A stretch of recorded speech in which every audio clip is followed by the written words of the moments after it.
Welcome to Policy and Profit, the podcast for ambitious insurance agents and agency owners who want to build predictable, profitable businesses without chasing bad leads or begging for referrals.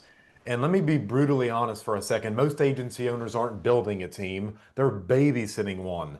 They spend their days chasing flaky prospects, repeating the same recruiting pitch 5 times a week like a parrot, only to have no-shows, ghosters, and broke dreamers drain their time and siphon their energy like time vampires. And worst of all, their personal production suffers, and they start resenting the team that they tried so hard to build. And if that's you, you're not lazy. You're just trying to scale using effort rather than systems. So I built the Autopilot Recruiter, a done-for-you system that helps you attract qualified agents, pre-sell them with your story, and get them onboarded without doing another live Zoom, sales pitch, or three-way call ever again. It's the same system top recruiters are using to grow massive downlines in the 100s without sacrificing their commissions, their time, or their sanity. If you're ready to build a team that actually grows itself, go to writemorepolicies.com/playbook and download the free playbook today. Today's guest is a very near and dear friend of mine, Chase Mallister, the Call Your Damn Leads guy.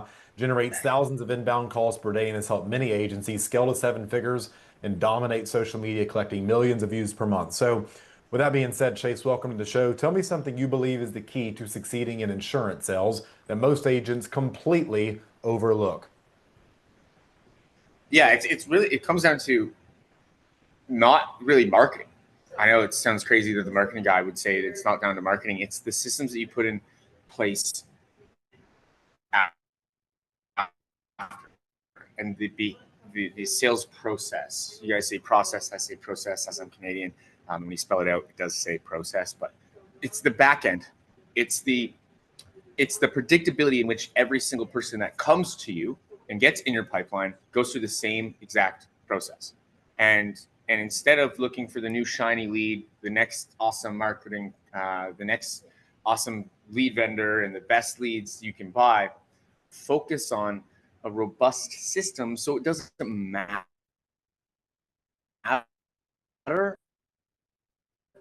about the marketing. There is predictable. And it's like, even with our lead company, we basically require people to use our script for our inbound calls. They have to come to our coaching. They have to go through a rigorous onboarding course just to be able to take our calls. Some people get pissed off. Some people actually say, no, I'm not going to buy from you because I want to do my own thing. And that's fine. Go and find somebody that'll just send you some leads and throw you to the wolves. That's not what we're about. We have a robust system that we've curated over 5.5, 6 years that works predictably. And I know it works. And so I can sell you a lead, but if you don't have a system where every time you talk to somebody, they're going down the same road, well, your results are going to be up and down, up and down, up and down. And that was probably the hardest part, is like, anybody can create an ad, anybody can create an inbound call. It's not rocket science. The hard part is finding a system that's predictable over time, that agents can scale to, but also as an insurance agent, you can start to build a team too as well. That's, I guess, the biggest component that I think a lot of agencies and agents overlook is the back end. They're always trying to find the next new marketing, the next shiny object, instead of just focusing on the harder part, which is making sure your scripts are dialed in, making sure that the back end of those deals are being followed up with, and cleaning your damn CRM and going through those dusty spreadsheets and finding ways to be able to capitalize on their pipeline. Yeah, I'd say I agree with that for the most part. That's really good.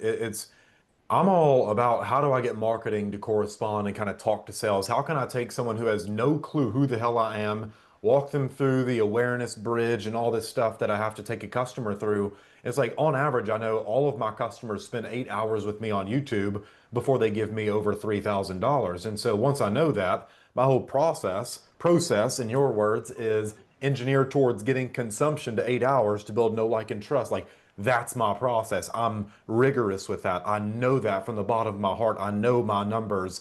I know it takes me a little bit under $200 to acquire those customers. Like, I know my numbers when it comes to that. And so many agents just run their business by the sheet of their pants, or by their upline's cute and clever catchphrases that they got from their upline, who got it from their upline, who's never even sold more than 10 policies in a year, let alone a month. And so Yeah. I'm really glad that you're kind of talking about this, because if you do not have a repeatable process, and I'm not saying you have to say the same thing to everybody, you and I probably have some uh, disagreements on that. I cannot stand following my own script, but it's only because I've read from enough scripts to understand the flow of the conversation. And Yeah. I understand that most agents don't have that yet. So listen to what Chase is saying. If you're below like 20,000 a month in commissions, I don't give a shit what you write. I don't care what you issue. I care about what hits your bank and how much you Yeah. keep of it after 9 months after chargebacks are paid out, because that's what really matters. So Yeah. the, I'm really glad. What do you think the most important part of the process is? Is it just the repeatability that every person comes in and hears the same type of marketing? It's not, we're going to talk to this person this way and this person this way, or like, what do you think that is? Yeah, I think the biggest component is making sure that ultimately the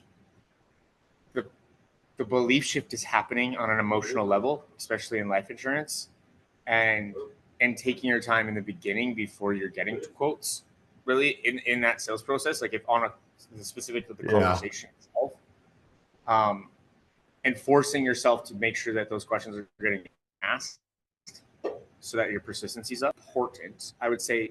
One, it's going to be getting the emotional belief shift, but then also the retention aspect of it. Are you actually following up with the people you did sell, um, and getting referrals and getting those things? I think this obviously the most important piece. If you're scaling an agency, I think I mean I started my agency last year, an LOA shop, which is more of a career model, and when you're scaling an agency, it's having systems in place where the agent can log in every day and have predictable conversations without having to go out, door knock, go out and do all these things and force them to go out. Having a system where they can just log in every single day and have conversations and have the ability for trainers that can give them course correction is huge, because you'll have an agent that comes in and crushes it for 2 months straight and then has a bad month and starts blaming everything else. But in reality, he changed a portion of the script, or he started doing one thing that's screwing up his conversion. And so you need to have course correction as well. But I don't think there's any one most important piece of it. I think combining it all together and making it predictable is the most important piece. But you can't do that until you have just amount of the massive data set of phone calls that this script has been split tested on. It's not like we just are shooting by the hip of our pants and throwing a bunch of stuff at the wall. It's split tested over time, and it's not something you're going to just be able to create in a week, in a month, in 6 months, in a year. It's going to take time to really start to harness those things out. But combined together, it all has to work. You mentioned something really good about the emotional belief shift and kind of that, I call it the flip over. And it's all based on Eugene Schwartz awareness levels, the five market awareness levels. And I wish more agents read that book, Breakthrough Advertising by Eugene Schwartz. A copy is going to run you about $800 if you go get it from the internet. Uh, but he walks people through the awareness bridge and how to match the market where they're at. You're not going to bring a well done steak to someone who asked it for rare. And that's what a lot of agents do. They're talking to people who don't care about life insurance, saying, if you don't buy this, you hate your family and they're going to get a GoFundMe. And then if you listen to their sales call recordings, it's not even really a sales call. Or maybe that's really all it is a sales call. You're calling like, hey, oh, Yeah. you requested insurance. Yeah, so we have this policy for this much. Do you want it? And the customer's like, confused unga bunga, like, who is this turd burglar I'm talking to, and why are they already asking me for money? They didn't even ask me how my day was or any, like, how dare you try to kiss me on the first, how dare you try to get me to do that on the first date for you? I don't even know you. So I'm glad you're Yeah. bringing that up, because if you go listen to any of, there's a sales call I did on YouTube and people completely missed a point. They're saying, oh, you overcame the objections. You do. It's like, why did you not listen to the 90% of shit that I did before that to set the frames and do it? It baffles me because they don't want to have hard conversations and address the real elephant in the room of, here's why you should trust me. Here's why you should choose to do business with Yeah. me over not doing anything. So I'm really glad you mentioned that. For those of you out there, listen, we have this shit dialed in. Chase and I are experts. We are authorities in this field. I don't care what anyone else says. Go, go, come debate us on this. We'll do a fucking panel. I Yeah, don't for care. sure. So, Any day. uh, And you know what the thing is I the nice part, we have our lead company, right? And these are inbound calls. So all the calls are recorded and we listen to them. We do reviews. Our quality control team does reviews. And we actually have executive meetings where we pull calls of like, here's where agents really struggle. How do we help train them? Because for me, as the even on the marketing agency, not even just our insurance agency, we make money when they keep coming back and spending more money, right? It's not just like, hey, here's a lead order and fuck off. Excuse my French. I can swear on here. Right? You're good. You can say whatever you want on here. But we need to review those calls. And where these guys typically struggle or where they mistake is they're going in the first 2 minutes, what's your height and weight?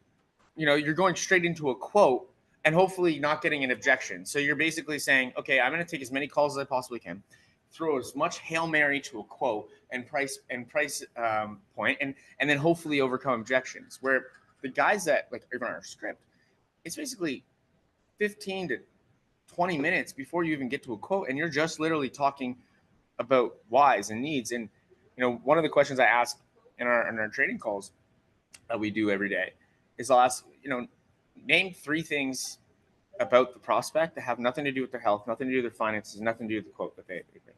Just name me 3 things about them.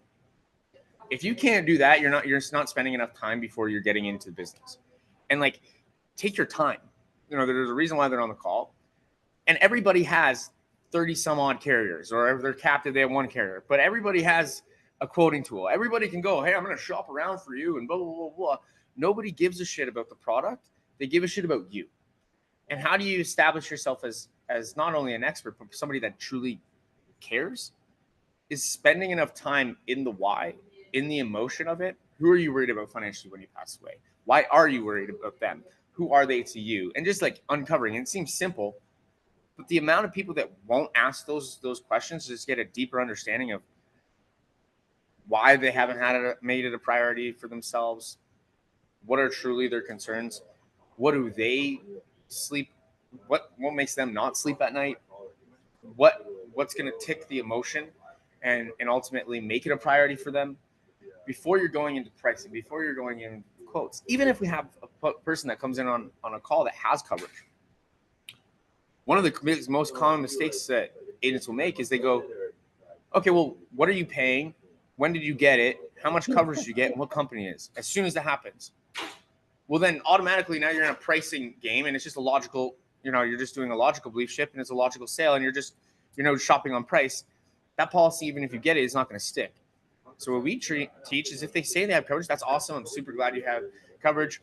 You know, for us, that's why they got you over to me. I specialize in making sure not only do you have the right amount of coverage, you're in the right product, and ultimately paying the right price. But before we get into that, who is the beneficiary on that policy and why? And like then spending 10, 15, 20 minutes with them, uncovering their financial analysis, everything that we need to do. And then when we get to the quote, say, hey, you mentioned earlier that you had coverage. I'm wondering, what are you paying, blah, blah, blah. Because now you've established yourself as the sale. You're establishing yourself as the reason why they want to buy from you. Even if they have a great policy, 9 out of 10, they just want to have it with you because you've spent enough time to truly understand them, right?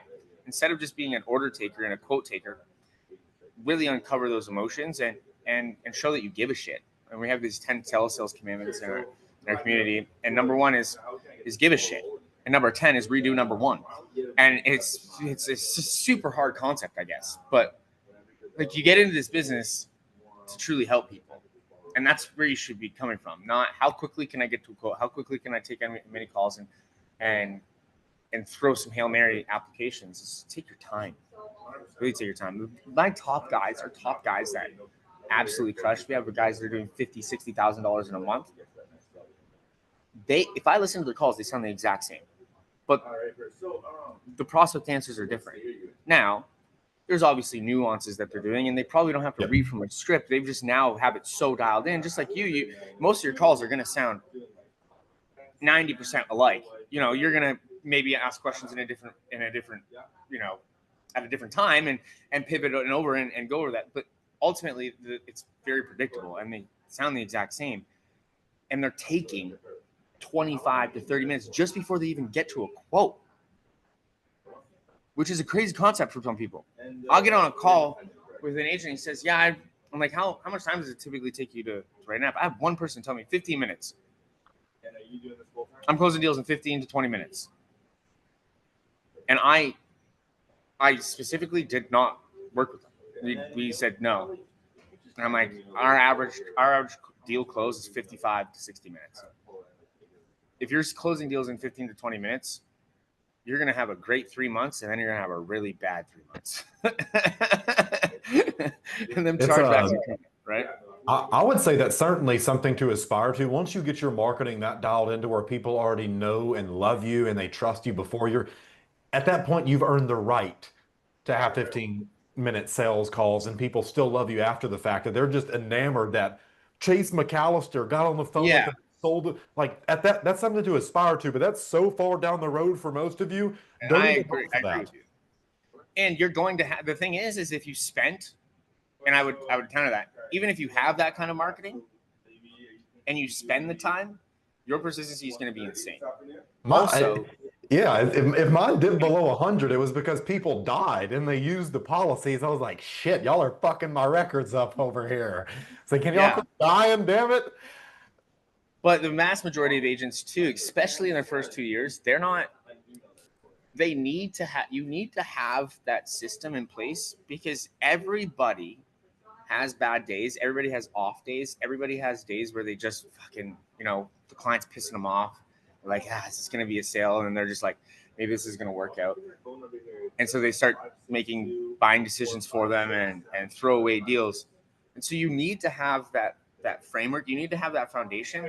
So then on off days or calls that you get pissed off with the client, or you're saying this isn't going to go anywhere, at least you're doing everything you can to shoot a shot. And if you're going down that path, there's going to be times where you probably would have threw away the prospect and thought he's not going to buy it, but you followed the script to get it there, and you actually converted it, right? And so it's there to keep your guardrails. It's like you're going down the highway. Every so often, you're going to try to run off a cliff. We all do. But at least if you have some guardrails there, meaning scripting and a process that you follow every single time, you're more likely to just bang off of them and keep driving. Maybe have a couple dents on your car, but ultimately you keep going. At least you get there safely in one piece. This is a dude. If you'd be down, let's get like not a Joe Rogan episode, but let's schedule another one of these just to walk through a rigorous sales process from click to close, essentially. If you're down, I also love I think this is extremely valuable. I'd also like to, do maybe a social media, because you've done really well, and I want to just praise you, because there's a lot of people in this space that pretend to be somebody that they're not, and it's insane. And or they're like, Monday to Friday, 9 to 5, they're somebody else, but dang well at home they're a different person. I'm proud to say that if you looked at all my social media and you see me online, I am the same guy that gets home and sits on his couch and gets bitched at by his wife, than the same guy that's here Monday, Friday. My wife's sitting right over there; she's smirking. but I'm the same guy, and you as well. I mean, I officially got to meet you for the first time in 3D, even though we've known each other for a long time, and I do see you as a friend. We finally got to see each other in IRL, and you're the same guy. You're the same guy. It's not like you're putting a mask on for this podcast or putting a mask on content. And one of the things that I've really pushed lately is we actually started like a talent agency for content creators and brand deals, and something, a side project we've been doing. And the game is changing a lot, and I'd love to just jump on a podcast with you and talk about how the content game is changing as well. I think that's like something that I'm becoming more and more passionate about and taking off with that. I agree wholeheartedly. Getting it with influencers, stuff like that, get someone else who already has trust of their audience to sell you. It's very simple, but people, who? So I have to jump on another one of these, but this has been really valuable for the agents and agency owners listening who want to learn more about what you do or how to get in touch with you. Tell us where they can go, Chase, and then you and I will schedule another one of these long forms, because this is extremely valuable. Go on Facebook, Chase Mallister. Facebook, send me a DM. I run my profile, so I will definitely answer my own DMs.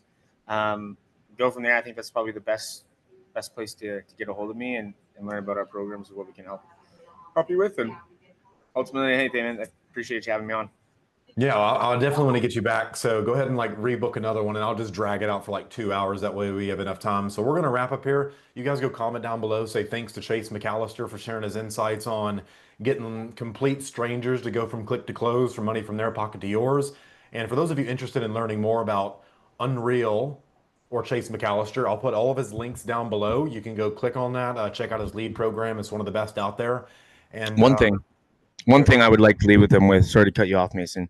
There's one piece of advice I want to leave you guys with. And go it's ahead. the easiest fucking thing. It's call your fucking leads. That's simple. I like it. If you'd like to be a guest on Policy and Profit, we're always looking for successful agents and agency owners who are doing at least 10K a month in commissions, not premiums, don't give a shit, and have unique strategies and stories to tell. You can apply at the link down below in the description. And one more time, if you want to stop getting people on your team that never sell anything and drain your time and want to recruit the right people the first time on autopilot and fill your agency with rock stars, go to writemorepolicies.com/playbook. Until next time, keep building that commission machine. Chase, you crushed it, man. We're gonna let Oscar in here if you guys want to say hi. We'll stop the. Let's see if he. Is this battle of the marketers right now? Should we just? Yeah, it is. Look at this dude. Look at this dude. Fuck you, Oscar. Wait a second. Yeah, you gotta follow me, big guy. I'm just kidding. Oh man, that's tough. That's tough, man. You know.